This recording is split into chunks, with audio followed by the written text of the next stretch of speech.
Vamos a hacer el repaso de las noticias económicas con Juan Pablo Lucumí. Juan Pablo, vamos a seguir hablando de China, explicando lo que está sucediendo con la economía del gigante asiático.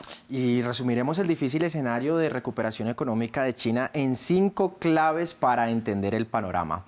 La primera de ellas es la baja demanda nacional e internacional que experimenta el país. Solo en junio las ventas minoristas, que es el indicador clave para ver cómo está el consumo nacional, quedó por debajo de lo esperado al aumentar un 3,1% interanual, algo que algunos economistas encuestados por la agencia EFE consideran que se da porque el furor con el que muchos chinos salieron de la estricta política de cero COVID ya empieza a diluirse.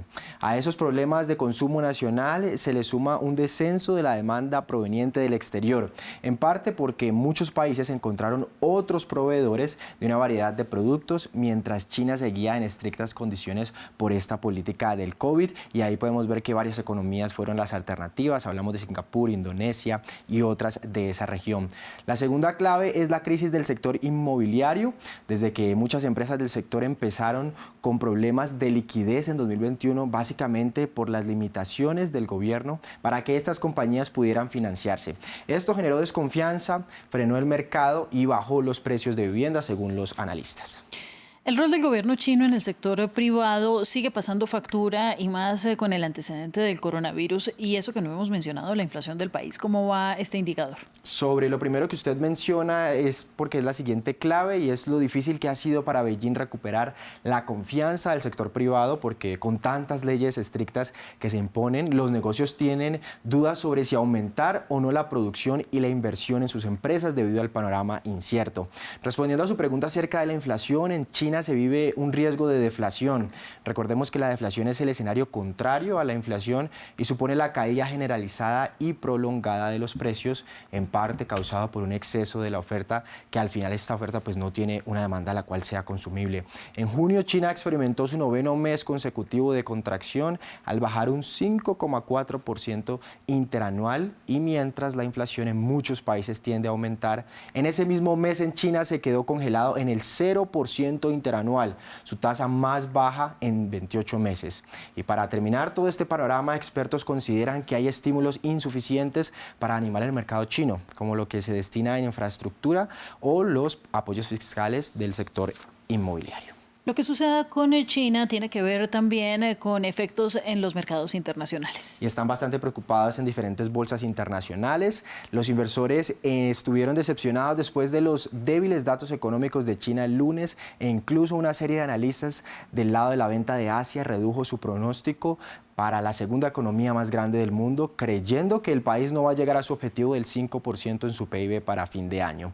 Las bolsas europeas siguen operando mayoritariamente en terreno mixto, con los rendimientos de los bonos gubernamentales de la zona euro bajando significativamente. Los indicadores también se movieron porque hace pocos minutos el organismo de control antimonopolio de España, hablamos de la CNMC, impuso multas por valor de 194 millones de euros en total a Amazon y Apple por colusión para limitar la venta gratuita de dispositivos de Apple y competidores en los sitios web españoles de Amazon. Ahora vamos para nuestra región, porque el lunes las bolsas en América Latina cerraron al alza, con la excepción de la Bolsa de Valores de Colombia, con su principal indicador retrocediendo un 0,35%, y la Bolsa de México anotando su segunda caída consecutiva cuando cerró con un menos 0,27%. Wall Street abrió hace pocos minutos en terreno mixto, movido por los informes trimestrales de ganancias de los grandes bancos, con el segundo más importante del país, hablamos del Bank of America, y otros que también siguen reportando. Vamos a hacer un cambio de tema, Juan Pablo, después de este completo resumen de la situación financiera y económica de China. Pasamos a Israel. Hubo protestas, o hay protestas todavía este martes. ¿Y cómo podemos relacionar este tema con lo económico? Porque sin ir muy lejos, pues se bloqueó una sede importante de lo financiero en Tel Aviv. Y es exactamente ese punto, y ya lo escucharemos lo que digan las personas, porque esta vez las manifestaciones en contra de la reforma judicial planeada por el primer ministro se llevaron a cabo frente a la Bolsa de Valores y la sede militar de Tel Aviv, la capital israelí. Para los manifestantes, un cambio en el sistema judicial debilitaría radicalmente la democracia del país y afectaría el escenario económico de Israel. Escuchemos. Vinimos a la Bolsa de Valores porque este es el símbolo de lo que esta locura de dictadura está haciendo a la economía de Israel. Está llevando a la economía israelí de una nación emergente a una nación en crecimiento. Nos hemos convertido en un país del tercer mundo. No hay posibilidad para nuestra economía, para nuestra empresa de alta tecnología. Y eso es exactamente lo que este gobierno extranjero está tratando de quitarnos. Vamos con un tema que comienza por lo pintoresco, porque el presidente de Turquía ha dado inicio a una gira por las monarquías del Golfo Pérsico y hablemos de sus objetivos en términos políticos y económicos. Pues sí, su primera parada fue en Arabia Saudita y el enfoque de toda la gira será tratar de atraer inversiones y fortalecer los lazos comerciales con su país, pues que está sumado en una crisis económica, también lo hemos reportado aquí bastante. El presidente turco Recep Tayyip Erdogan llegó a la ciudad turística de Jeddah y se reunió con el rey Salmán y el príncipe heredero Mohammed bin Salman, gobernante de facto del reino, y se espera pues seguir su camino a Qatar y los Emiratos Árabes Unidos en los próximos días. El volumen del comercio bilateral de Turquía con los países del Golfo ha aumentado de 1,6 millones de dólares a alrededor de 22 millones de dólares en los últimos 20 años y según Erdogan espera que esta cifra sea aún mayor en el mediano plazo.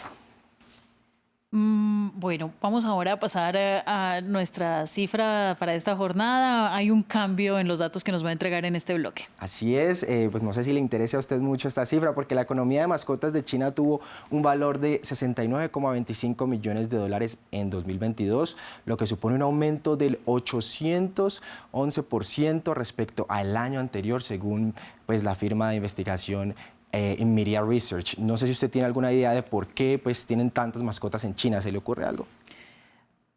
Pues yo pensaría que por la falta de hijos y además es una tendencia mundial, Juan Pablo. Así es, pues el país registró su tasa de natalidad más baja el año pasado y también lo hemos hablado aquí cuando China reportó que tiene 125 millones de hogares unipersonales, lo que hace, como dice usted, pues que las personas tiendan a tener pues en los animales una compañía, ¿no? Bueno, difícil verme impactada por las cifras en aumento en China con las mascotas, pero bueno, gracias a usted de todas maneras porque sí llama la atención la noticia, Juan Pablo, y acá lo espero mañana para más temas de la economía. Mañana con mucho más de economía, así Ha sido un placer.